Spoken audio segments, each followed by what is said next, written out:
listening to the RFBL ShadowPod.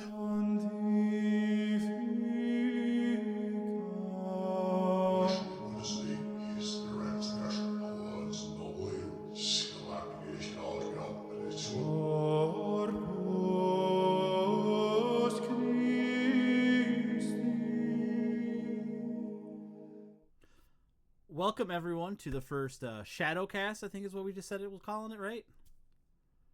Yes, the RFBL ShadowCast, not to be confused with Half-Cast Shadow, but indeed. And perfect. I don't have to wear this. You don't have to wear stand it. on ceremony. No, don't have to. You got enough black going on. It's dark. I'm in the dark. It's good. It was thematic for the intro. Exactly. Before we get into it, I am drinking some bourbon tonight. Very nice. Is it from your distillery? Mm-hmm. Describe it, because I've been sober since 2025, so I need this, man. It is, if I remember correctly, it is oak barrel aged. They double ran it. I know that much. I know Jimmy told me everything they did. I don't speak distiller talk. I'm just, hey everyone, I'm social media guy. Come show up to these things, you know. It's got a nice smoked taste. It's definitely, it's smooth. That's the biggest part about it. It's smooth. I think we can do one more cut of that. It's smooth. It's smooth. Yeah, there we go. Got it. Wrap. Boom. Done. We're good. Yeah, I was debating if I wanted bourbon or moonshine. I went with bourbon. It's a smoother beverage. We now have the official Shadowcast sponsor, I suppose. Eh? There we go. I mean, I'm the guy who says yes. I run social media. Who's going to tell me no? The owners. There you go. So we're doing this. Maybe monthly, bi-monthly. We haven't decided yet entirely. Let's not put a label on it. Yeah, and at some points, other members of the Shadow Council could show up, but mostly we wanted to just have a platform that we could get some information out to everybody in the league, talking about why we've done things, what we're looking at, who we hate the most, who we love the most. It's Bear. Everyone loves Bear. And just for both answers, actually. Both answers. We both love and hate Bear. But just providing some insight of what we're doing and why we're looking at things, because, you know, the transition over the last 6 months, 7 months, something like that. Yeah. It's been up and down, and we just wanted again, another platform that we can talk to people on. And we have different ways we're going to leave things so people can ask us questions for the next time we decide we're going to get up and do this. And you have a cat. I don't know, man. I can't control this thing. Mine is mine don't know how to open the door. I have to block the door. Yeah, no. I'm just gonna wrestle this thing down and give it the sleeper hold until it stops. But yeah, this was a big thing. We heard the transparency talk, and I don't think it was anybody's intent ever to be less than fully transparent. It was the Shadow Council thing was kind of a joke, and then we kind of overcommitted to the bit. Yes, we way overcommitted to the bit. And you know what it was is that I had people messaging me complaining about specific members. So it was like I didn't think that the members were actually secret. And then there was some feedback where it's like, why do we not know the members then? It's like, do we not? Travis knows the members. If Travis knows, fucking everybody should know. Everyone should know. That's where we put him on even playing field. It's like, man, you're right. If Travis knows, he doesn't know how to export, but he knows the members. Like, let's fucking make this public. So this is a big transparency initiative. We heard you. We're working at it. I don't think anybody has ever deliberately tried to obfuscate or kind of hide anything. It's been mainly that part of the reason for the creation of the council, frankly, was that nobody wanted to own it specifically. I think we were looking to democratize things a little bit. Now, having done this 6 months, we recognize the weakness of democracy. People are stupid. I don't want to quote Peter Thiel any more than I have to today, but like I just there's one for the politics heads. We got something about that later. Don't worry.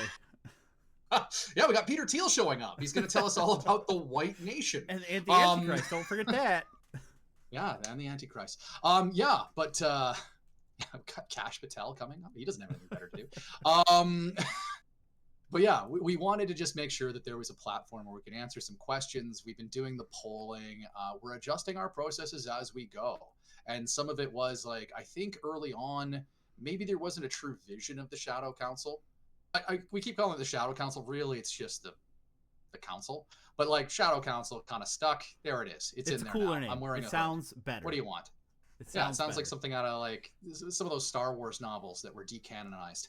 But like, thanks, Disney. So I'm starting down a rabbit hole there. Yeah. So we were just looking to democratize some of the things, maybe spread out some of the tasks associated with running the league. So because both of us lead, well, we're in a spreadsheet baseball league, so we can't say that we lead full lives.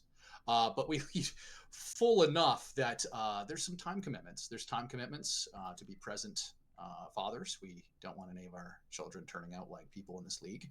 So we kind of have some of that time carved aside, and we needed some other people to lighten the load. And it's been hit or miss on some of those pieces, certainly.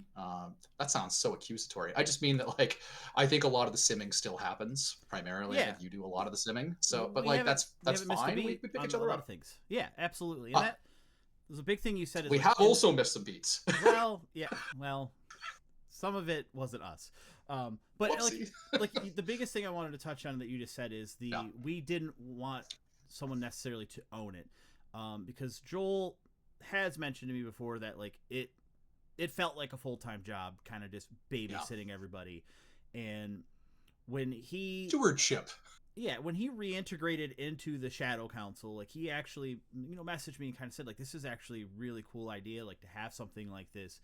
And when it came up that Joel was thinking about stepping down, and you and I kind of stepped up probably the most in the sense, I was doing a lot of the simming before Joel officially stepped down, so like it made it easier. But that was the big thing, is I didn't want the burden of being the person. You didn't want the burden of being the person. So how do we do this and keep things rolling for everybody? You and I take the helm, and we have our idiots that help us. Well, the thing is that when it comes to like, here's a transparency piece. When it comes to voting, a vote is a vote is a vote. So like when something gets presented to the council, a vote is a vote is a vote of vote. My voice holds the same weight as Bears or Thaners or Vipers, or I forgot the other Shadow Council members. Oliver. Like the other ones. Yeah, they're on the placard. They're on the title placard. If you need a reference, it's right there. But like the vote is the vote is the vote when it comes to that.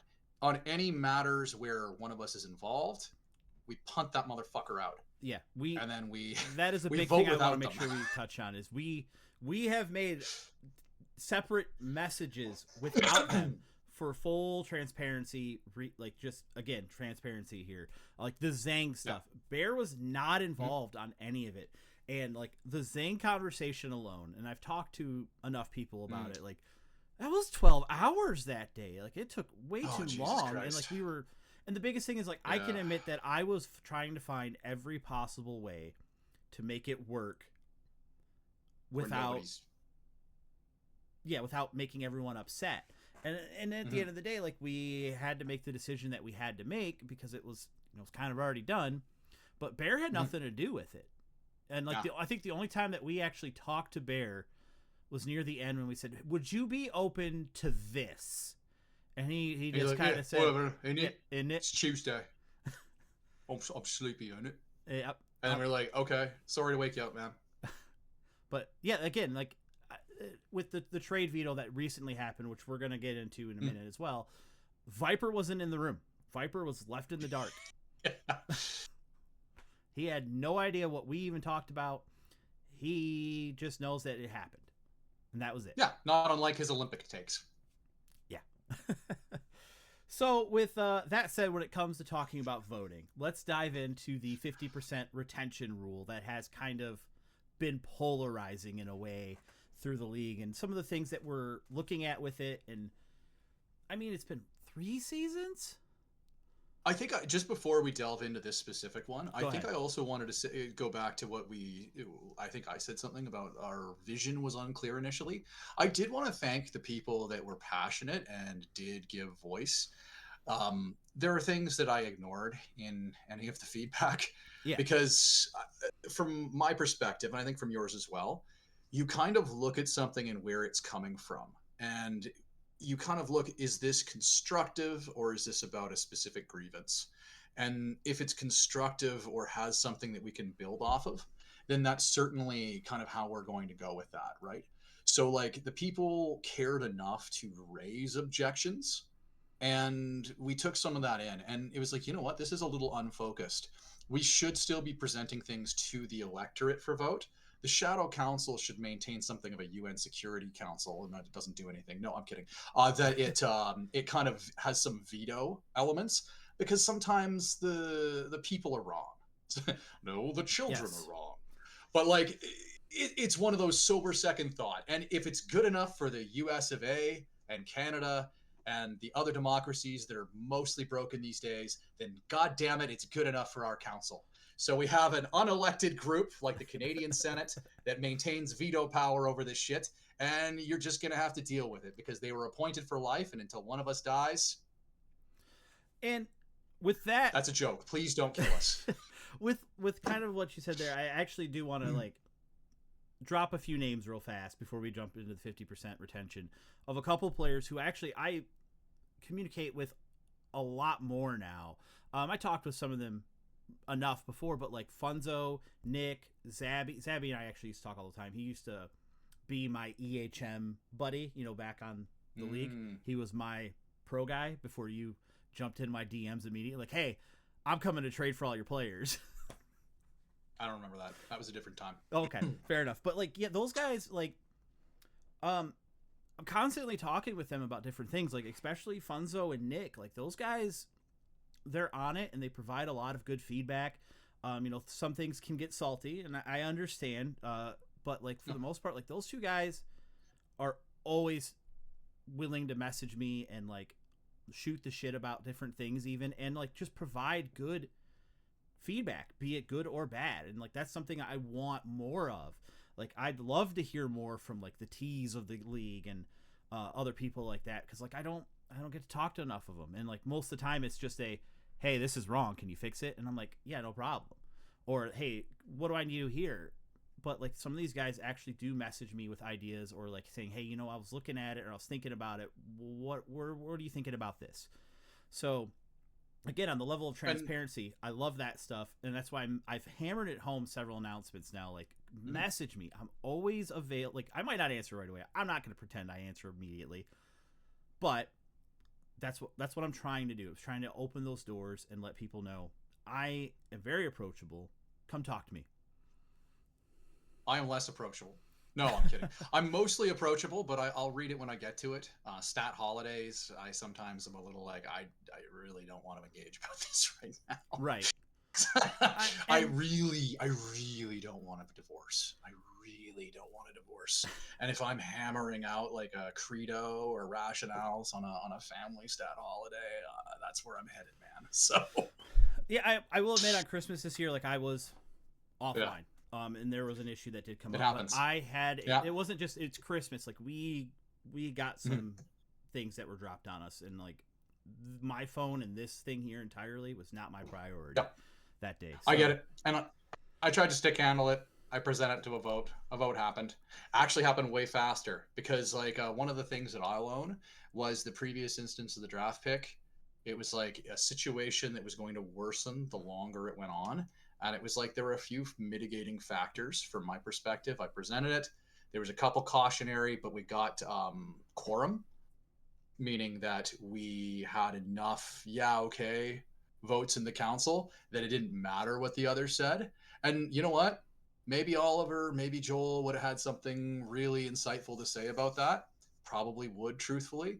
But they just didn't answer, and we needed to make a call. I made a call, and I'm not going to say I regret it, but like I do regret opening that door just a little bit on future stuff. yes. I think there's like a kind of a rational test, and there's a few mitigating factors, and I think we can apply those. But like on a move forward, I think there's been enough seasons.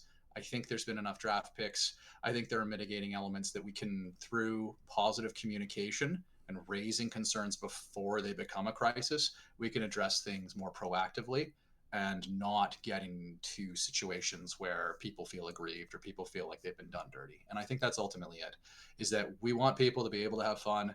We want there to be a vibrant, engaged scene here. And we don't really want to piss people off if we don't have to, right? Sometimes it's unavoidable. It's going to happen. Someone's going to feel aggrieved. Just remember, it's a spreadsheet game, and there's nothing to really be mad about. So, with that said, I got mad so much about bullpen shit, man. Dude. Filling my diaper fucking 247. Yeah, you and I talk about that enough lately. But so 50% retention rule. So it was something that 50%. I championed this cause. I will straight up say, like, this was my proposal. I had another proposal that got shot down in council that I am more passionate about. But for now, 50% retention rule. So we were looking at it from the perspective of the realism part of it, right? Like, yeah, we're playing a game, but like, we wanted to feel like there was an element of real life, because at the end of the day, like, you know, if you were signing these players these ridiculous deals and sending them off, like, yeah, we can't get fired in our league, but how many of those GMs would keep their job? Doesn't matter how many firsts they got back, they'd be fired like almost immediately. And we looked at that as part of it. Another big part, and feel free to jump in whenever you want here, is the competitive balance in terms of like letting the lower budget teams have a seat at the free agency table. Because I swear to God, if I had to watch another relief pitcher get signed to a $70 million contract over 18 years, exaggerating obviously, and then get shipped off to Newfoundland, and Lloyd has to give up 3 firsts just to have this guy paid for and capped, and then he's garbage. Like, again, extreme examples, just throwing it out there, like, is it just a reference point? But like that, it doesn't seem very competitive to me. And like, I know there's been a lot of debate about it, and I do feel like we've seen some lower budget teams get a seat at the table since we've done this. I think people are spending a little bit better. Like, since he's signing that starting pitcher the way when he did, there's another one. But yeah, like, I feel like some of the smaller budget teams are finally getting not the scraps, but they're actually getting meals now. And we're still floating and working through it, obviously, but go ahead. It wasn't entirely free agency based either. Like, for me, it was also looking at it as an avenue that the big market teams had to accelerate rebuilding that other teams didn't. So if you're running off a $150 million budget, you can't retain 6 years of a guy at significant money the same way that some other teams with greater financial assets are able to. So like, if you're one of those teams that has the money, like, well, let's use Peking. Peking has retained, or Pyongyang. Like, these are both council teams. Yeah. They used to, like, Vayner would eat the fuck out of every deal because he's bottoming out and but he collects all them first, baby. And he would collect all them first because, like, it costs something. Well, I'm eating 100% of this contract for 5 seasons. That's worth something. That's $100 million, isn't it? Yeah. And we saw that even with the Kermani deal. And you know what? New Forest, to the credit, is not a big market team. They did that and it paid off, and they got Zhang. But like, that's, again, Newfoundland had to not just pay for the player asset, like the asset of the player, but the $87 million that was being eaten.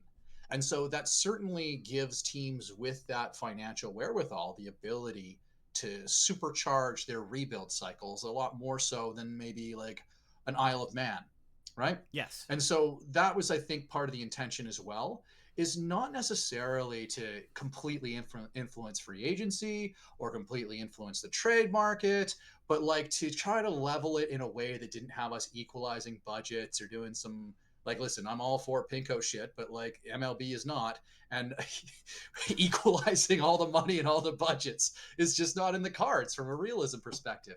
If you're running in Castlegar, you're going to have a smaller budget than if you're in New York City, man. It's just how she goes. Right. So That Yeah, again, there was some intention behind that, and we're tweaking it around the margins. We've heard the feedback. I was an advocate of the last year, 100% retention, because it doesn't necessarily, you don't have somebody that's less active that's potentially retaining for 8 years and fucking over the next GM. And also, teams seem a little bit more likely to be able to retain those monies on a short term, like limited, like if you're trading someone at the deadline in the last year of their deal, and it's approximately halfway through the season, and they make $20 million, and you're retaining 100% of that halfway through the year. That's only 10. yes, You know what I mean? Like, yes. just the numbers are smaller. It seems like something that's a little bit more aligned with some of the shit that the Boston Red Sox are doing with their weird cuckery these days. And like sending some money, getting some money back. Like, didn't the St. Louis Cardinals send them money in every trade this offseason? Yeah, the Arenado trade, like they basically just paid the Diamondbacks. Like, here's the money, we're paying the guy, have fun. Like, and you know what? That's probably one of the closer deals to like 100% retention we're gonna see in Major League Baseball, because I think you're gonna have to like verify, or someone will, but I think they're paying him like $15 million, and the Cardinals sent 13 of it to the Diamondbacks, be like, here, and then they got a made up prospect. I actually think they traded me in the deal, so like I think my rights belong to the Cardinals right now. So they're getting a bum ass. But even then, like, Contreras to the Red Sox, I think I looked at it, and I think they retained like 20% essentially. They sent the cash that was the equivalent of 20%. I was like, holy shit, that's a lot of cash to send. And that is actually another big factor that I think a lot of people overlook in these, is that you can trade money in the game. If you have it. If you have it, of course. But like, if you're that worried about 100% retention and you're max at 50, you can send the other 50%. Now, would you necessarily want to? No, but you can kick the cash in, and we were trying to find other avenues as well to utilize. Didn't Billy buy like a fourth or something? Or no, he sent money for a fourth, and I was like, are you kidding? $17 million for a fourth? It was a lot of money for a fourth, and like, you know, that's one of the very few rare money trades we actually see, not Veto. counting in game like $1 or $69, depending on how I'm feeling that day. Or love the $69. Yeah, but like that's another resource that we have, and it's a lot. Like, we've been hearing some things that, like, I'll touch on, like trading draft picks and stuff too in a little bit, but like those are things that we're trying to utilize and get people to use more. And then, of course, like, so let's oh, sorry, go ahead. Carry on. Go ahead. No, you go ahead. I was going to advance us through some of our agenda here. But like, one of the other things, and it was like, why did the trade veto have to go to the council? And part of it is because previously with vetoes, Joel would kind of exercise a form of discretionary, like, that's stupid, and just like trim some of them out. Like, dude was pruning. He had a Zen garden, and he was doing it. And so the council vote on that was not about determining like necessarily a direction on the particular vote. It was, is this enough? Is the rationale presented enough that it's worth going to a veto? Now, for me, Correct. I looked at that and I was like, I respect the individuals that raise their concerns. They don't raise concerns because they don't give a shit, first of all. So always appreciate that. Two, I looked at it. It's a rental center fielder the dude wasn't gonna retain. Right. Could he have gotten a better deal? Yeah, he could have. But like, I think the veto bar for me has always been something that's been franchise ruining.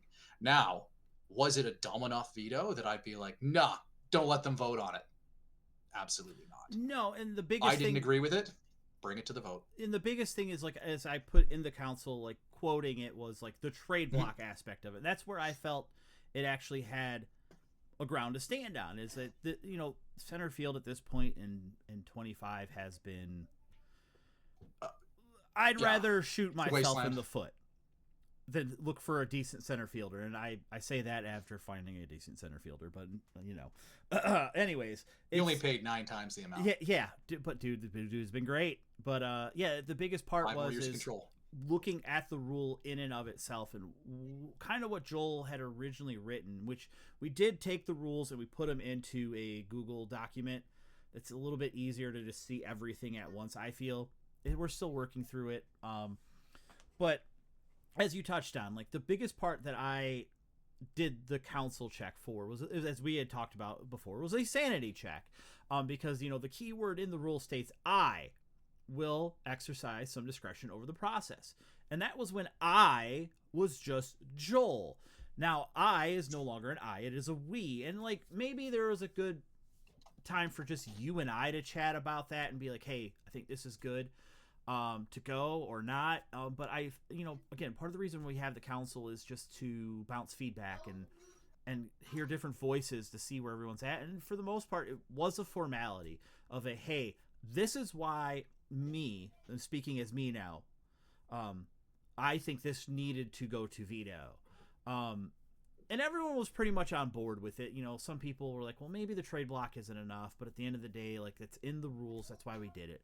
And that's another part, is that you and I have somewhat talked about maybe going in and cleaning up some of the rules so they're worded better, or maybe ironing it out, basically. But when we did the whole process of the trade veto, which has been the first time we had one in 3 years, I think, when I looked.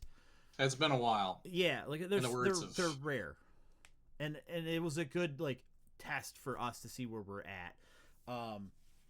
But in that process, I will tell you again, like we mentioned earlier, Viper was not in the room with the rest of the council members on that. We just said, hey, this is these are the vetoes, the reasons why, and this is why I think it is worth going to veto for the league. And maybe I worded it poorly in my announcement that, we're going to vote on in the council, when it ended up just being a formality. Like, we're going to put it to the vote. And that's a big thing that we're pushing on, is absolutely, if we're doing something, the league is going to get a say. And that's what we want to have happen. That was a clarified vision. I think Yes. early on there was a vision, and maybe we were talking about more of a representative democracy thing, where we're then like proposing things in council and voting on it in the closed door session, and then bringing those to the I think a lot of the council deliberations happen around providing options to bring to the greater vote, whether it's worth bringing something to the greater vote. We can tie in with the 50% retention rule, because that is something we did not vote on. But when we did one of our vibe checks, we actually had, I don't remember how many people responded, but the majority of those people actually brought this stuff up. And that's why we kind of skipped the vote on that one, because like we felt like we had enough people voice their concerns. Like the league majority had voiced their concerns that I was pretty sure it would go through. And we modified it to fix it. But again, in this whole trade veto process, it's the same thing.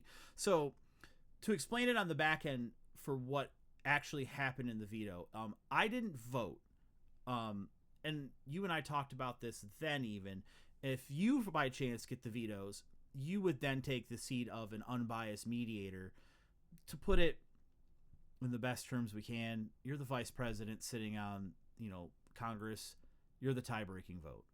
And thankfully we didn't need the tiebreaker this time. So I will tell you, I did not vote because I felt it was very important that I was not a voting member of that, for no biasy or anything like that. If the biasy is a word, I don't know. I just made it up out of my ass at that point. But just mostly, I didn't want to have an impact on it. I needed to be just a pure third-party mediator who was just watching the process and making sure everything worked. And if I needed a vote, then I would vote. And I will tell you honestly, if anyone cares, I wasn't going to veto that trade. Yeah, and we didn't have Viper in the room. He was in a different room with Crunchyroll and like 2 or 3 cans of Code Red. It was fine. He didn't eat a Tide Pod. It was fine. Yeah, he was good. Let's move along. We got a few other things to kind of cover here. There's been some people talking about the 27 switch and the expansion. I know some people were talking about expansion and division names. I want to say something about the division names, and then we can just move right along. I agree. Kanani is not a good division name, but the thing is, it was eating me alive to see CL1, CL2. Yes. The league has so much history. Like, I am very all right if we're gonna realign the divisions in the future. Let's realign the division names. Let's like do a couple of these things and ensure that we are kind of paying tribute to some of the history of the league in this. And that was a big thing that I appreciated too. Like, I actually had pushed that we rename the CL and the VL. Because again, we have the history, and ultimately we wanted to utilize that. Like, it's silly. Like, we had like the exciting whites and different names come up in the division draft channel. But again, like we have history. Like, yeah, we're having fun, but like we've had great players, and like it felt more realistic to do such a thing, in my opinion. I think I was championing some of the players that had left the game. So I think Yeah. I was looking at like the 90s NHL, the Conn Smythe, the Prince of Wales, and I was like, let's do the Redondo, the Russ, the Paul, and The who's Loves. that other fucking guy? Muffins. And then nobody would ever win in the Redondo division. But like, you know what? We had a discussion. Division captain spoke. Kanani, sorry. So real fast before we talk about more about the 27 switch, do you want to touch on how we did the division captains? Because I think that was more of your initiative and how we did it. I know it was on a weighted scale or whatever we did. That way people just know. I don't know, man. There was like a whole matrix that had several elements, and it ranked teams and then spat out a number. And that's where we were at. Yeah. Is that I think I was even advocating for a division captain and co-captain, kind of like the NHL All-Star games have done, but we ended up just going one for each, and it was spitting out based on like all-time win percentage, number of rings, current prospect pool rankings. There was like 10 or 12 different factors, and they all had weightings. And I think the rings was not weighted super highly, but like it was a lot of different numbers that went into a spreadsheet for a matrix, and then spat out a rank order. And we took the 4 teams that were 1, 2, 3, 4, and then I think we seeded them based on where that was, and then we did a snake style draft. So people drafted. I don't think we published the draft results because no joy can come out of knowing you were someone's first round pick. I mean, I don't think they had done that in the past. Like, I actually, now that, you know, with the admin access in Discord, like, I didn't even know we had half the channels that we do. There was an old division draft, and I took the template of that and I plugged it in, and that was it. But so 27, we're going to be following kind of the tradition of, like, I think when we started, we switched every year, and then we kind of realized, like, it's probably not the best idea, and then we switched 23 to 25. So 27 is coming out, and this would be the every other year. I know typically in the past we have waited for the All-Star game. But I was thinking unless we lose anybody, that might still be the play. Yes. And the reason I say that is because we don't know how stable the new version is until I've put 600 hours into it. And I'm kidding. That's an arbitrary number. I mean, but like, I'm going to play it too. So. I'm buying it release. I'm going to fuck around with no big deal. I've only been buying this game since like 2009. Out of the park 8. Yeah.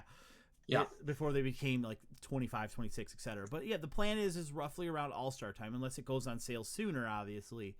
But again, unless we have GM changes, because that is actually a big reason that we kind of ran into when we had a fake quit, and then we actually did have to replace somebody. And then when we were looking at expansion, even who owned 25, because if you don't know, they don't leave the previous version up for sale anymore.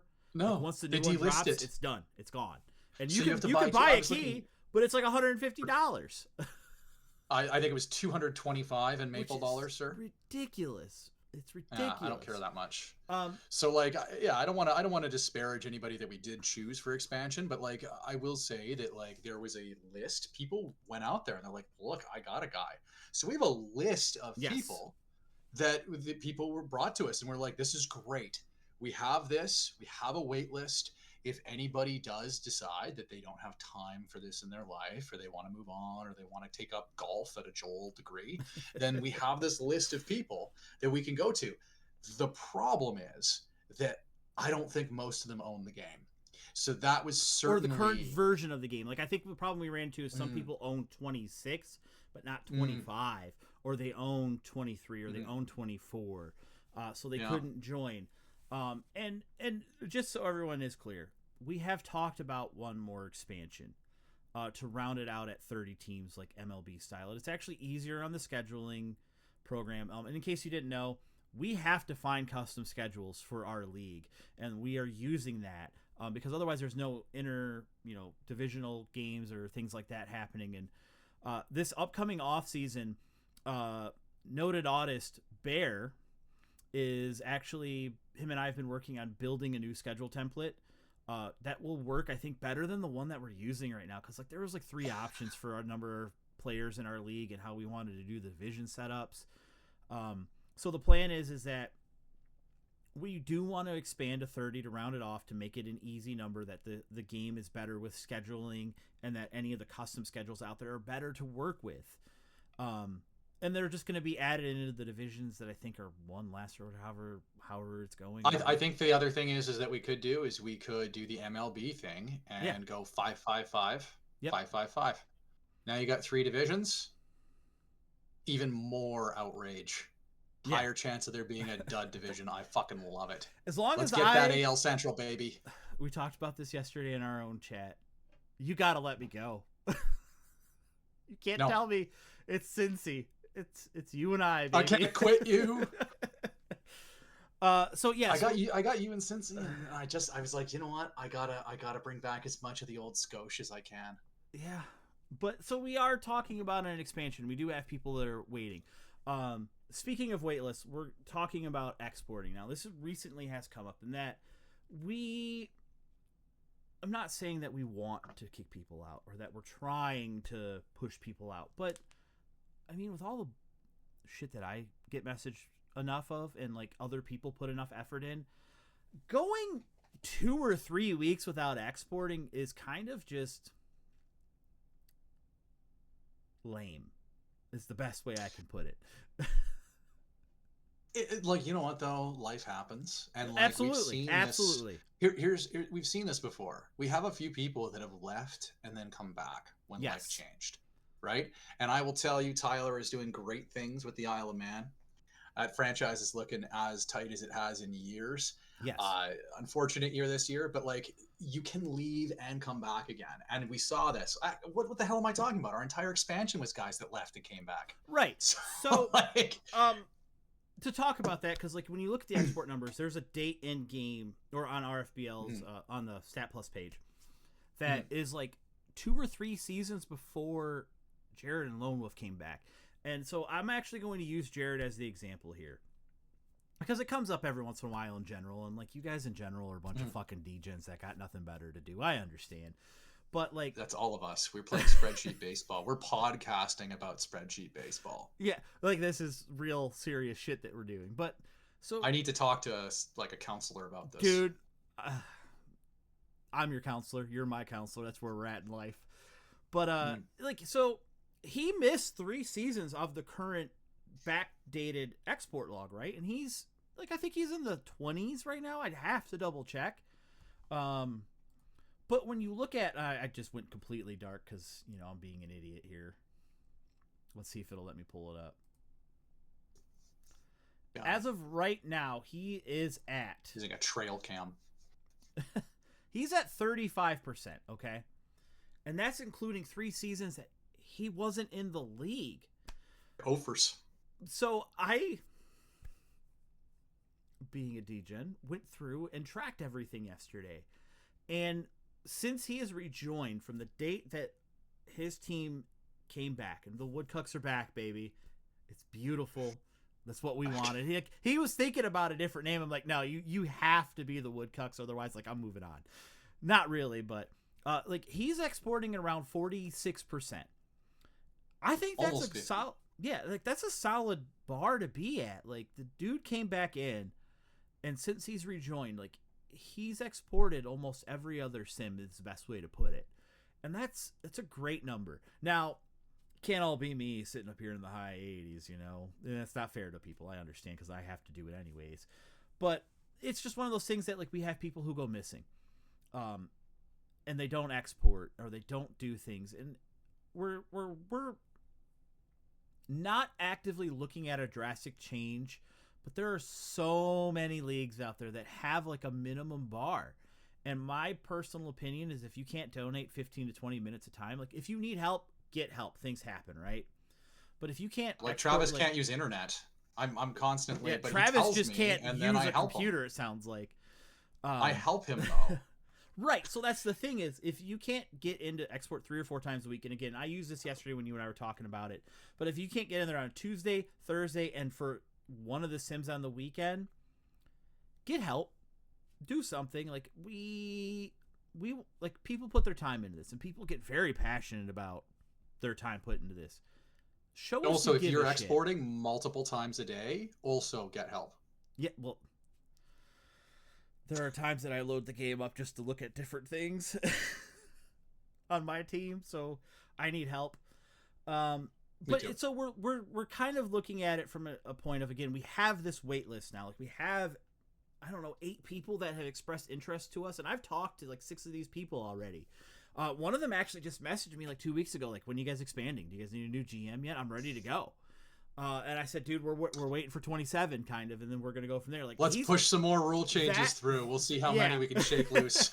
That guy right there, he's at the top of my list. Like, when it comes time, I'm calling him because like he's followed up and he's expressed interest. I don't care how good or bad he is at this point, but if you're that enthusiastic about coming to play spreadsheet baseball with a bunch of guys, dude, it shows me you're gonna be active, and that's what I want to see. And the other element to it is part of an anti-tanking measure. Like, not we've had anything bad. And you, myself, Nick, I'm going to miss some people, Joel, Craig, like other people that came from EHM. Like, you guys all know what that league did with anti-tanking measures and how extreme it was. Like, oh, yeah. The Swedes hate it, man. Oh, man. They did. So, like, it's an anti-tanking measure because, like, the one thing that actually drives me most insane, second most insane, I'll talk about what drives me most insane, is when I go on and you have it exported and I see half your team is injured. Like, that's, dude, you got to get in there. 15, 20 minutes a week, hit 4 buttons, get out. I don't think that's a high bar. Like, that's just like waking up, rolling out of bed, and taking a piss. Like, you do it every day. I won't even complain about your DFAs. If there's 2 things I want. I will. I will. No. I'm not even going to complain about it. Like, it's irritating, but like it happens every goddamn sim. Please stop autoing your teams. It drives me insane. Or whatever. Just I don't even care. Just yeah, the DFAs are annoying because it delays how much it expands how much time I take doing it. But who cares? Like, whatever. What I'm saying are, be active enough to replace injuries, and put in your fucking trades. If the guy has a no trade clause, so be it. But like, there's a thing. Like, it message me about it. It goes, bling, there's a pending trade. There's a pending trade. Do you want to approve this trade before you sim? Like, it fucking tells you. So it's like, my trade didn't get processed. And it's like, did you put it in? Did you message me? Because that has actually happened recently. People will be like, why was my trade processed? Did you put it in? Because, like, I'll be honest with you. I'll see a trade was processed at 2 p.m. And then, like, for example, because I also coach baseball and softball, and we're in our off-season training programs and stuff, right? And I'm part of my Little League board now, and, like, I'm at board meetings. We're doing registration stuff. I'll see it at 2 p.m., and I'll get home after doing stuff. And guess what I'm not thinking about anymore? Is that trade that you process at 2 p.m. Now, so look, I'm going to drop another name. Nick knows this, because Nick and I had a couple back and forth on some things. I will literally say to most of the people that message me, remind me at 7:45 p.m. Shoot me a message so I know. And there was one time, like, I forgot to process something for Nick, and he goes, fuck, I forgot to tell you. My bad. It's okay if you do it tomorrow. But that's exactly like what it is for us. When we saw a trade 6 hours ago, did work, did school, like we went to the PTA meeting or whatever, went for a workout, made dinner, ate dinner, tucked the kids in, and then we run the sim, and it's like, did you do my trade? Oh, fuck. It wasn't submitted. You didn't tell me until after. No, I didn't. I'm sorry, man. Honestly, I'm sorry. I got ADHD. I'm not thinking. It may seem like I'm thinking of spreadsheet baseball a lot. I assure you I am. I'm not thinking of it that much. Right. I'm not thinking about the message you sent me or the trade message that popped up 8 hours ago. Guys, like, it's the reality is, again, the transparency piece here. I'm being honest. Like, I do my best. Things get missed. But like, I do like a 6 out of 10. It's just one of those things that, like, how am I supposed to remember this thing from 8 hours ago when I have all these things that happen? Like, I'm a father of 2. And I've got things going on in my life. Things happen. So please, just, again, no trade clause, message me. Trade deadline day, I get it. Like, it takes me a half hour to process, like, all the trades that we have, but I do it. I missed a trade this year. The guy who I missed it for messaged me. No harm, no foul. Like, and you know what? I can fix that stuff. It's simple. But, like, remember that Joel trade that we fixed like 12 weeks later? Yeah. You're gonna make Lloyd quit. You're gonna make Lloyd quit. But, you know, like, not again. But again, the reality is just kind of is, and like, I bumped my mic doing that. Not my mic, but my camera. Anyways, like, the reality again is, like, just come at me with common decency. Not gonna blast anybody, but there are some people that have messaged me and, like, why? Like, dude, it's a game. I can fix all these things. Just be like, hey, you know what, man? No harm, no foul. Cool. Don't come at me like I personally drove to your house, shit on your doorstep, and waited to watch you step in it. Because I can promise you I am not going to do that. Unless your name is Billy. Then I'm going to do that. You did that to me when you let my 25-year-old career minor leaguer retire to play basketball. Well, that's the end of this now. No. No, so seriously, like, things happen, okay, guys? And just shoot me a message. I'm good. Yeah. You're good. As long as you, like, just come at me correct. I'm a guy. You're a guy. They're all people. It is what it is. So I think we have thoroughly derailed this. Yeah. So what's the appropriate amount of railing? We'll have to ask Travis after he's watched. So it just, again, like, what we're getting at is put a minimum effort in. We're watching. We don't want to force an issue that we don't need to, especially because, like, we're just trying to have fun. Like, everyone in this Discord, I don't have a problem with, man. Like, some of you guys there's a bug flying around me. It's annoying me. But, like, some of you guys, you know, you're a little out there, but that's on brand for me. Like, I appreciate our general chat when we're not crying and letting our fifis get hurt, you know? But just make an effort. So this next part was some of the questions we got from the vibe check. Oh, yeah. We're doing lightning round. I just wanted to follow up on 27. Go ahead. Listen, if you want to move sooner rather than later, say something. I think we're probably looking all-star break for the discount, making sure it's stable.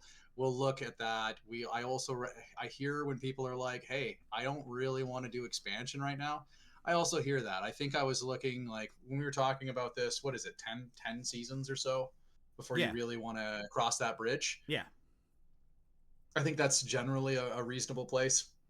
If we get to 30, that's probably where we stop. Yeah, next summer. We're probably stopping at 30 if we're being real. Like, I don't envision a league with 42 people. There are schedules out there. There's so many goddamn people. There are schedules out there for 144 teams.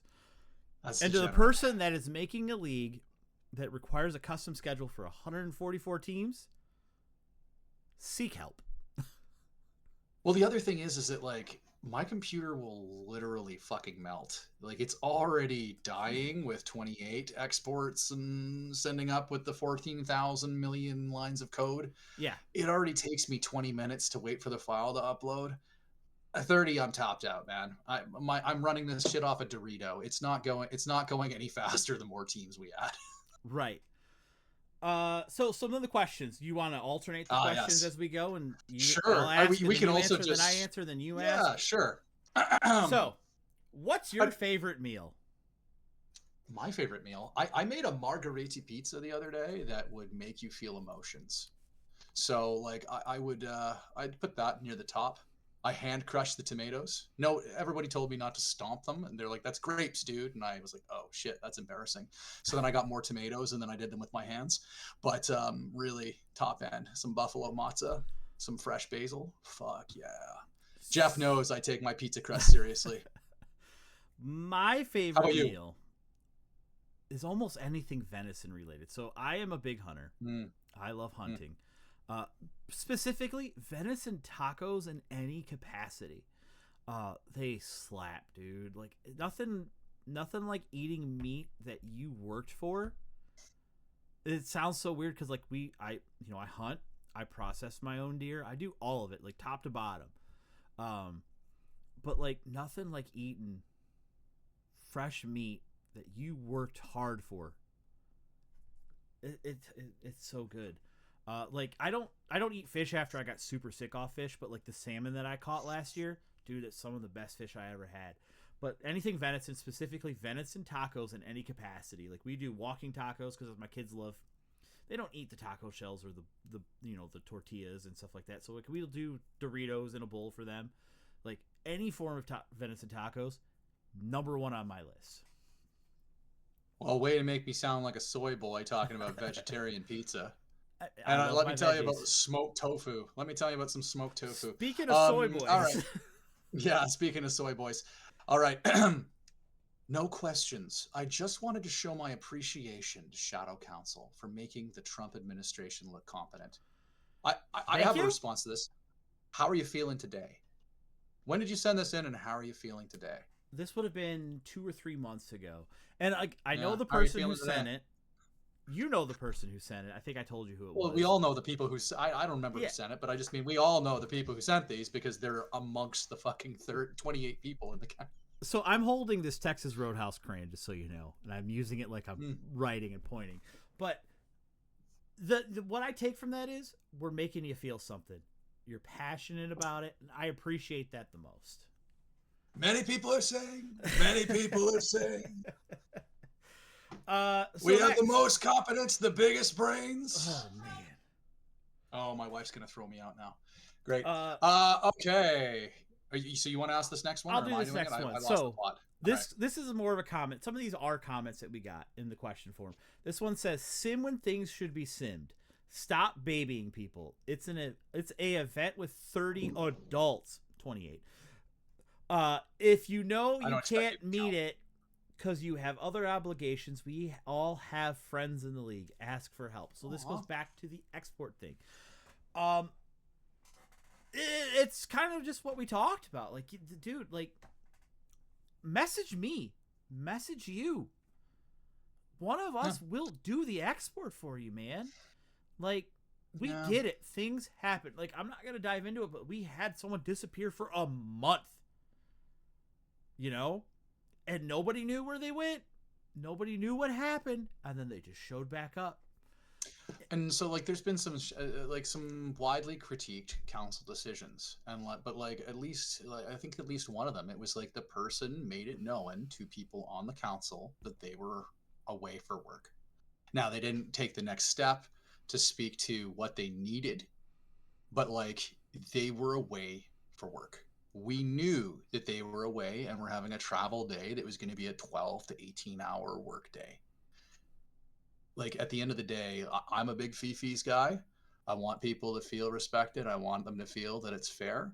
And I'm kind of 10-ply soft, man. If you give me a sob story, I'm often pretty receptive to that shit. So somebody tells me they were working for 18 hours and they couldn't get their list together. You know, that tracks, man. I don't pay for Wi-Fi on flights either. Fuck them. So just like you can say something, you can let us know.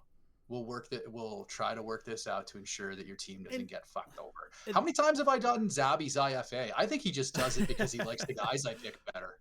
It could be. So the Toronto trip is an example for this, right? So this was something that I talked about with Travis and Bear at breakfast when they drove through Michigan. Yes, I had breakfast with Travis.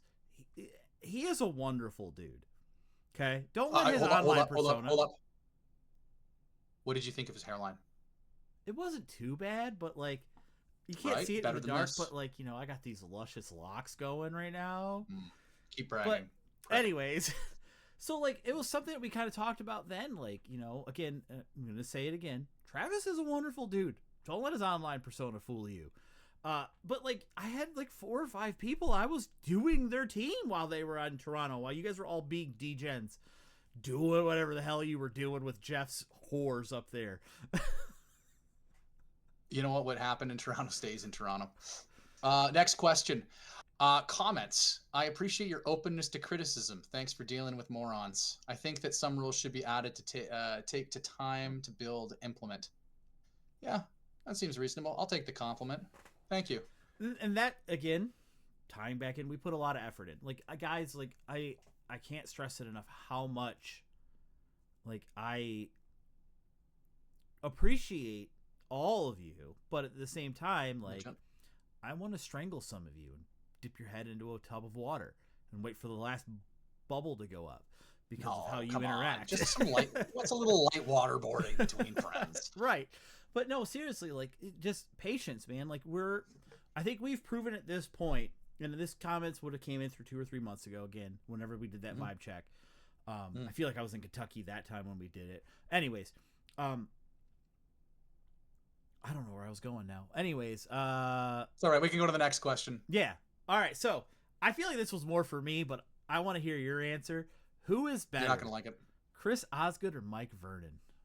I appreciate good old-fashioned mid-off. I'd say Dominic Hasek. I'd also say Curtis Joseph. If we're going strictly Red Wings goalies, Dominic Hasek and Curtis Joseph both clear those guys handily in every way, shape, or form. The only thing I would say is that Mike Vernon did win like a Stanley Cup with the Flames, I want to say, where he was pretty instrumental. Like but I can't get super... Yeah, I think, but I can't get super excited over a guy with like a 3.5 goals against average and an 870 save percentage, and people are like, "Oh, he's so great." Great, he bloodied Patrick Waugh. I'm super stoked you had an indelible memory. Ernie Clement. You don't understand what Vernon and Waugh meant to Detroit. Hearing those words, like, we celebrate that day here. I know. I just you know what, like, if I have to pick which one, like, they're pretty aggressively mid. Chris Osgood is like the level that I look at when I'm like, that was a goalie that the team won in spite of. Not because he's bad, because he was good enough to win. Like, Chicago won with a guy named Antti Niemi. That's a fucking guy whose name is on the cup. Chris Osgood's better than him, but like... I will say in 2008 when the Wings won the cup, if Osgood doesn't step in, we probably don't win that cup. Hasek was washed then. But, so to answer the question, I've been watching hockey now for 31 years. I've been a Red Wings fan my whole life, but I love Dominic Hasek even when he was a Blackhawk. So that doesn't answer this specific question. Hasek is the best Red Wings goalie I've seen in my life. Now, from that era of Chris Osgood and Mike Vernon, it's Manny Legacy. You could probably just stop after Hasek is the best goalie of my lifetime. No, 100%. Like, you don't even have to say Red Wing. So I know the goalies in the chat are going to get all riled up about it. What are they going to tell me? Like, Marty Brodeur, the systems guy? Fuck that guy. He was better at top three his sister than he was as a goalie. My top, I don't even know who my third would be right now. I just wanted to draw attention to the fact that I'll tell you that. I love Brodeur. So, like, how everyone argues about Brodeur's a systems guy, I feel like Waugh was a systems guy. I don't like Waugh. What system? But that is because my hatred for Waugh comes from being a Red Wings fan. Fuck Patrick Waugh and everything he does. All right, let's just move to the next one. We're taking up so much time. Who's on the short list for expansion? I don't friggin' know, man. It's like 8 people have come forward with a guy. I came forward with a guy. Do you remember EHM Sam? Yes. That's one of the names I remember. I know Darren was on the list. Yeah, Darren. The guy that I was talking about earlier, and I might be misremembering who his friend it was. I think it was Owen's friend. That's the guy who's messaged me about it. Like, that's the guy at the top of my list. But I feel when we do expansion and we have to replace somebody, when we go to the wait list, we're going to ask questions. And we're going to pick the best person from there. My opinion. We'll see from there. Go with the next one. Sure. Why are certain members in the Shadow Council part of the Shadow Council? I don't remember, man. No, I'm kidding. I think we were trying to balance out different people, different demographics, people like there were different time zones. There was a bunch of and there was skill sets too. Like we asked for applications that asked some questions, and it was like one of the questions was like, what would you bring to the Shadow Council? Yes. So like there were a lot of people that have raised issues with who's on the council that didn't bother submitting that. So, like, I can understand some of the issues. Like, do I agree with every take that everybody has? Like, Thaner has some weird fucking hockey takes, man. Like, Theron Fleury is better than Pavel Bure. Get real. But, like, he's still there. He's passionate. He has thoughts about things. And certainly I wanted to get, like, I know we were talking about, we didn't necessarily want an echo chamber. That's so a like big thing. we Yes. see things differently than some of the other people on the council, and that's a positive. So like you I argue mentioned- with Oliver about finances all the time. Yes. So you I mentioned still don't know how Thaner, they work. and I want to bring something about Thanos here. Okay, not everybody had the pleasure of playing EHM with him. If you played EHM with him, you know Thaner is meticulous. He looks at everything. He is a great mind for these kind of games. Like, I think he's one of the guys that didn't really care about baseball before this league started. Now he does. And look how well he's adapted. Oh, he's a sicko now. That's what I'm saying. Well, like Bear's another one of those. That dude came, and do you know how surreal it was to be sitting in the stadium in Toronto watching the Jays play and Bears critiquing their bullpen management? That was a fucking surreal experience for me. He's like, oh, I don't like the way Snyder's handling this, isn't it? He's using the guy. The matchup's all wrong. The guy sees the plane. He's playing of his swing. And it's just like, what the fuck? He's predicting Eric Swanson's going to get lit up, and he did. But it's just one of those things. So, like, the council, as it stands, is you, myself, Bear, Joel, Oliver, Thaner, Viper. So, just, like, not going into the deep end on it, right? Like, Thaner is a great mind for these kind of games. Like, he might be the reason we have a few rules in place, but that's also kind of why I want him in this, because I want to see what he's thinking and where he's at. And if, like, something is able to be broken, him or Bear is going to tell us. Now, Bear's also in it because he's our spreadsheet guy. He helps with a lot of things. Oliver was one of the guys who was a simmer. He wanted to help take part of it. Dude knows finances. The only one who understands money. Yeah. He's a great mind. Viper. So Viper is part of our sim team, and we brought him in because it was a newer generational mind, is the best way to put it. And he sees things differently from some of us that have been here for a while. I will say with the council that you and I originally talked about having somewhat of a rotating council. And, like, when we rotate it, I don't know yet. But there are some people who did apply that I do want in here at some point. And we'll get there. But we pick people based on their answers and what they're looking at and what they could bring to the table. Next question. You answer this one first. Well, so I'm going to answer this first part. Can you send me some bourbon? If you're in the United States, there are several places that you can actually order it. If it ships to you, it depends on your state's legality. I don't know about overseas. We're actually working on a distribution. But this one is for you now. The answer first. Who is hotter? These colors don't run. I'm not drinking any U.S. bourbon. Canadian rye. It's moonshine. Who is hotter? Elbows Troy, Crusher, or Pulaski?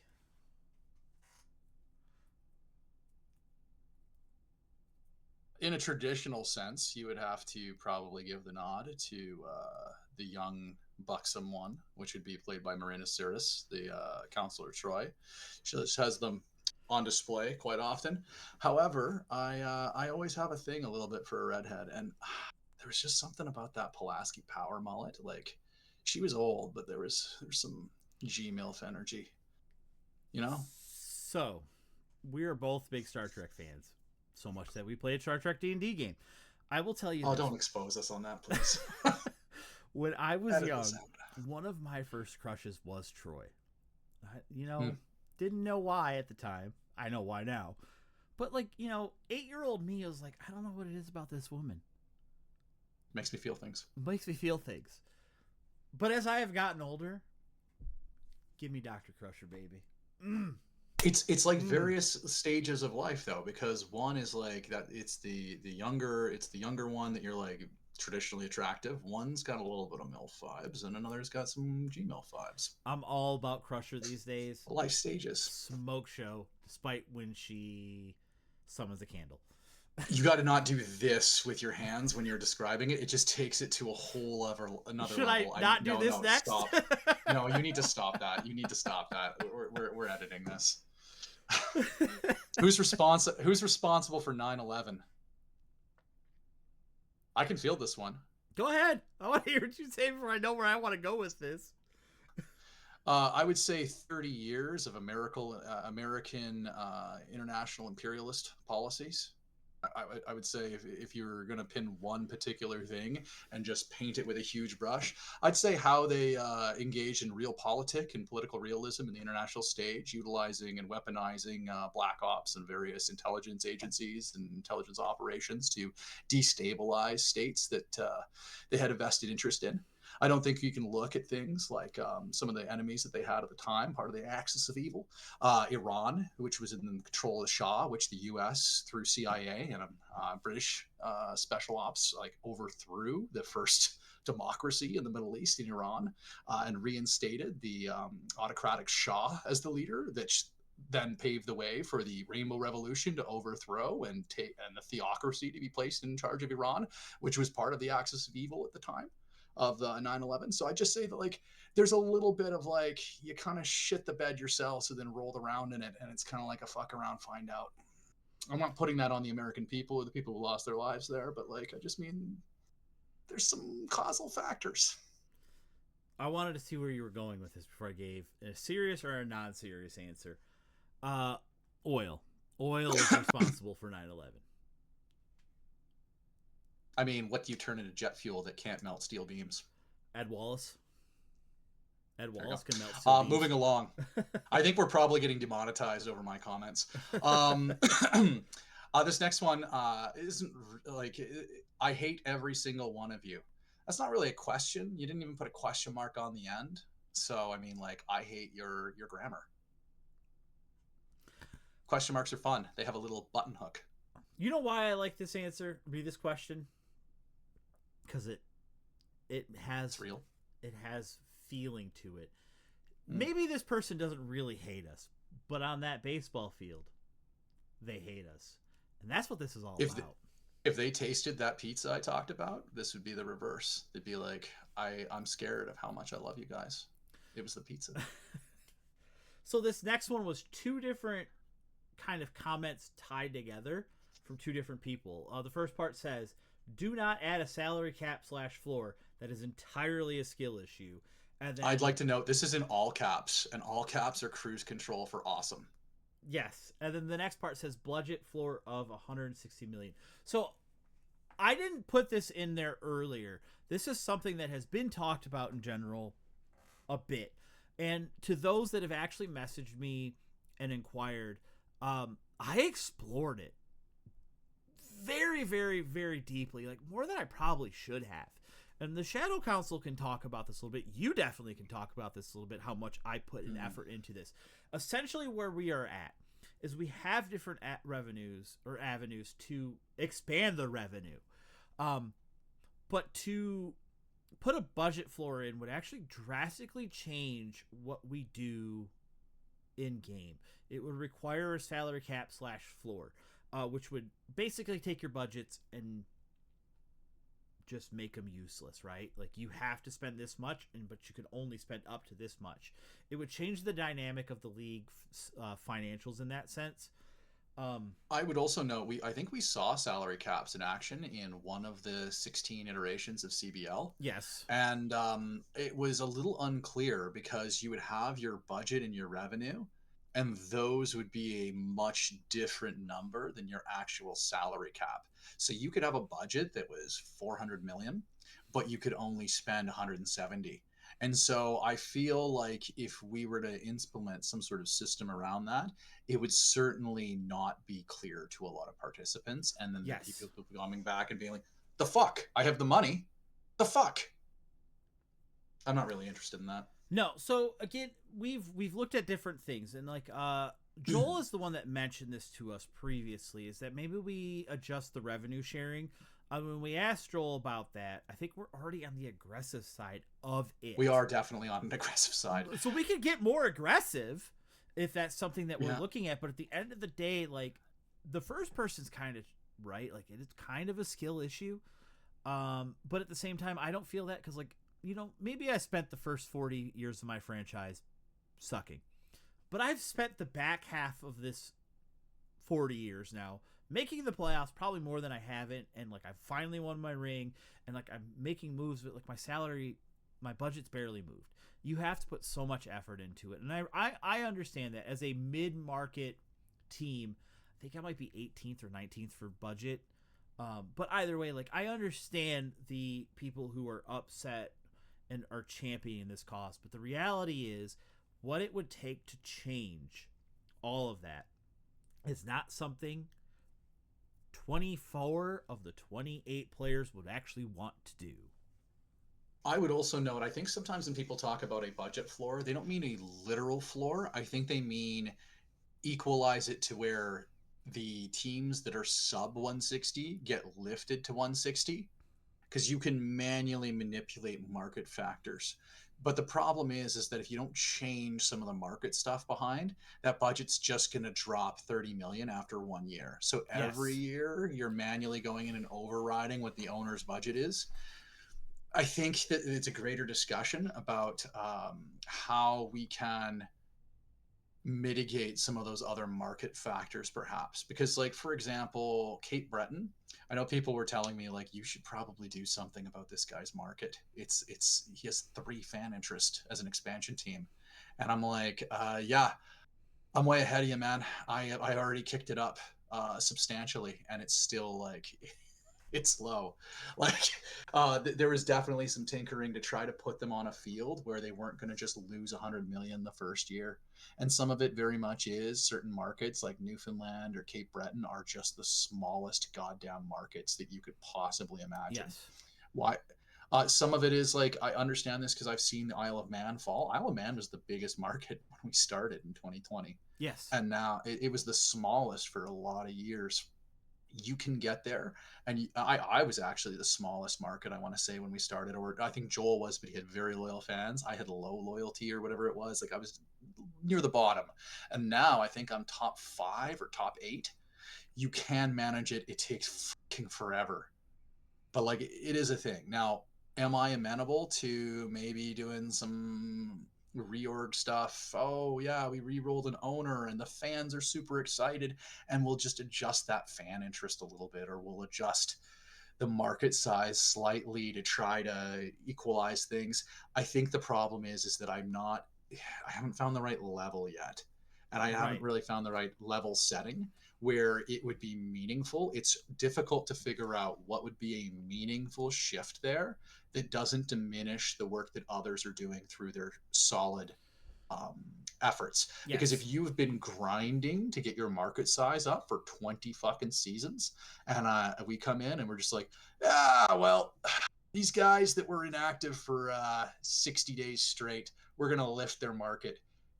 It's like, the hell, that's so invalidating. So, like, I think it bears more discussion. I think whenever we do decide to make a move around this, it will be something that we fully consult within the council, present options to the electorate, and then we move forward in a fulsome and cautious way. How we maybe should have implemented some other changes that people were mad about, but certainly it's something, especially with the tinkering of the financial system, because if we just add 20 million to the lowest budget teams, it's going to fuck up the free agency asks. It's going to fuck up your extension asks. It's going to change the economics fundamentally. It doesn't change anything unless it's changing in proportion to other things, because it's very good at adjusting things like talent levels. When you get weaker drafts, it's because the talent level is already at a certain point. It maintains a talent level over time. The game is very sophisticated. It also shits its diaper constantly if you tinker too much. So that was going to be something I mentioned, is like the tinkering. So I don't like going in and tinkering on the back end more. And you and I have talked about this before. There's this big button. I don't think people realize this because they don't have the privileges, right? When you right click on a player for somebody else, or even your own player now, there's these giant capital words. Delete, clone, retire. Yeah. And like, am I ever near those words? No, but like, they scream at you on your They're at the screen. bottom. Yeah, they scream at you though, and you're like, I don't even want to send my player to AAA anymore. Like, he's only given up like 10 home runs in the last 3 games. He'll be fine. He'll fix it himself, right? So like, I don't like going in and doing more than I have to on the back end. Like, occasionally we have to move a player from team to team, like with the IFA stuff, or like sometimes with the trade. Things like that happen. But I don't like going in more than I have to under the hood, because the more you go underneath the hood, there's a better chance that you could, as you said, the game is sophisticated, but at the same time, it likes to eat rocks as much as it likes to give you big words. It just happens. So don't make me tinker. And the other thing I was gonna say is when we did the expansion teams, like when Joel told us how it needed to be done, and you and I spent 4 hours that night, you guys would be amazed when there's a button in the the commissioner settings that lets you redistribute and rebalance all the financial contracts in the league. Some of the contracts you guys get away with are great. Some of them you'd be like, there's no way. Like, I think when we did it, Werner Ernst was going to make like $45 million a year. The dude is not worth that, right? It's insane what the game will recalculate. So when it does things like that, it will balance itself. And that's not something I want to deal with. Finds a way. Yes. Yeah, but like I think it's one of those things where we're not willing to have the discussions about how to make it more fun, because certainly I hear the complaint. If you're at the bottom, I don't know. I think in 2020 I was like, what the fuck? I'm at the bottom of the finances. This sucks. Fucking no money every year. And then like it's just like you kind of build up success and you keep it rolling and you sign the popular guys and you keep it rolling and you make the playoffs more often than you don't. You keep it rolling and then you still lose 20 million the first losing year you have, and you're just like, fuck me. But like you kind of just keep it rolling, and it will, like I've had my market grow like 3 times in the last decade. It's after 60 years of fucking winning all the time. It takes time. Like, again, like you mentioned, we are looking at it. It's going to take Tyler until we're 50. We're going to have player characters dying and needing to be replaced in game before Isle of Man gets back to where it was. But he's taking the right steps. He's getting it there, right? So it's one of those things that we talk about, we think about often, about how we can make that more fun for the teams at the bottom. Because like, this is a kind of a role-playing exercise, really, at the end of the day. It's like nobody really aspires to role-play the fucking Pittsburgh Pirates. Like, I don't aspire to role-play the Yankees or the fucking Dodgers or whatever. Like, I don't want to have a $600 million budget. It doesn't force me to make interesting decisions. I also don't want to be the Rays or the Pirates. Like, if you have a $6 and a Midas muffler coupon budget, like, that's tough shit, man. Like, you are really in it. And like it's difficult to claw your way out of that. Loyalty points you can use. Yeah, loyalty points at the bear store. But like it's just one of those things where if we're making changes in that way, we don't want to invalidate the work that people are doing to try to grow this stuff organically. And we also don't want to start making incorrect decisions that just fuck up the economics. Right. Completely. Or the game completely. Just the game file completely. Yeah. So that's one of the reasons why we need to delay on moving to 27 is we don't want to migrate our game file over, have it corrupt, which happens in the hockey version of the game, and then be like, well, I guess the league folds after 800 years. Yep. So, final note, and we've talked about this, and it's just be a quick thing, is the transparency of everything. And I'll tell you guys this honestly.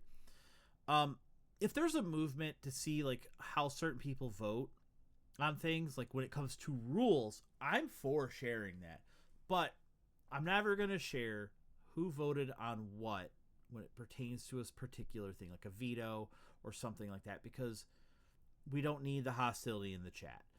You guys are always at each other's throat for whatever reason as it is. I don't want any of that, but if you guys want to see how the council votes on a rule proposal, I'm for sharing that kind of information. But overall, like, just, again, like we talked about at the beginning, we had some issues early on and as we were evolving, but I feel like we've adapted, we've evolved. We've hit level 32 and we've become our inner Venusaur. Exactly. Well, I'd rather be a Charizard, but either way. Wrong. I mean, all right, carry on. So... we don't have to get. We're already talking about spreadsheet baseball autism. We don't need to get into Pokemon. Yeah, I guess it's just like there's a level to what we're kind of willing to disclose, because we feel like if people, and I'm two minds of this, because I feel like the NHL writers or writers voting on awards should have to publish their ballots.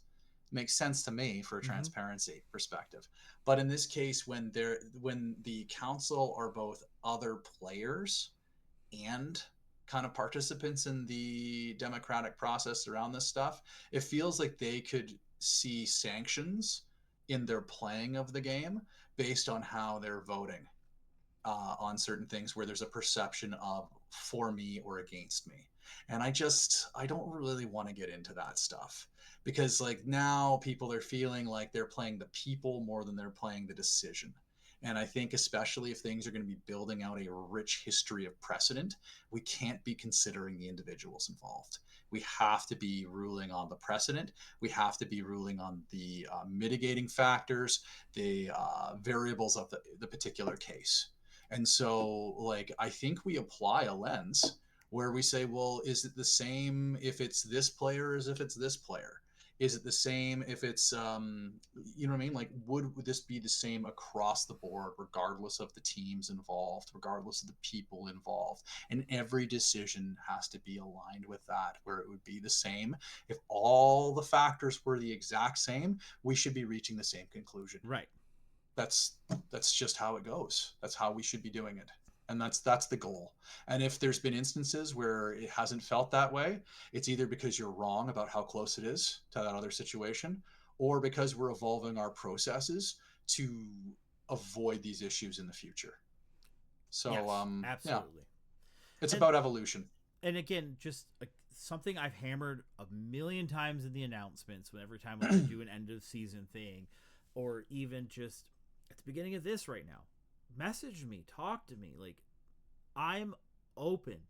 Like, again, it'll take me a minute, but I will listen to grievances. I will listen to feedback, anything. There's only one way we can keep this rolling, and I said this when we originally took over. The point is to keep it being fun. And I don't think anyone's not having fun. Like, things get frustrated, but at the end of the day, like, everyone's still here. That started when we took over. I don't think we've changed out a GM necessarily. Hmm. We've I don't know, added, man. I'm tired. I didn't keep track of it. right, but I again, don't know. Raise your hand if you're still here. again, just ultimately, we want it to be fun. We're all here. Like, we've, for the most part, most of us have been talking and getting to know each other for the better part of 4 to 6 years, and we all stuck together. Good God, it's 2026. Oh, I'm getting so old. Yeah, yeah, yeah, yeah. My son was born when we started this league, so think about that. I had hair when we started. We were all in COVID, so. But again, like, for the people that have been here a long time to stick around and like deal with all of us, like, I can't say that like maybe on like some sort of level like we're best friends, obviously, but like we tolerate each other, we get along with each other. That means something. So what I'm hearing you try to say is the real transparency are the friends we made along the way. Exactly, you got it. Ding, ding, ding. Roll the extra. We wrap it. We did it. So again, just hey, I don't know when exactly I'm putting this out there, before or after the playoffs, somewhere in that time frame. But either way, hey, good luck in the playoffs, or fuck all of you all because someone beat me in the playoffs and I'm not happy. Similar. I can't wait to either be BS for me or BS against me. I hope this year I figure out how to put intros in again. So on that note, thank you guys for listening to Thanks for however much of sticking. it. Yeah, thanks for sticking with us. Like, honestly, at the end of the day, the reason we wanted to pick up the league when it was when there was a period of transition is because we see value in it. We see value in you, and we see value in the friends we make along the way. Exactly. Thanks for sticking with us, and thanks for your passion. And on that note, have a great night. Or day. Or day. Or afternoon.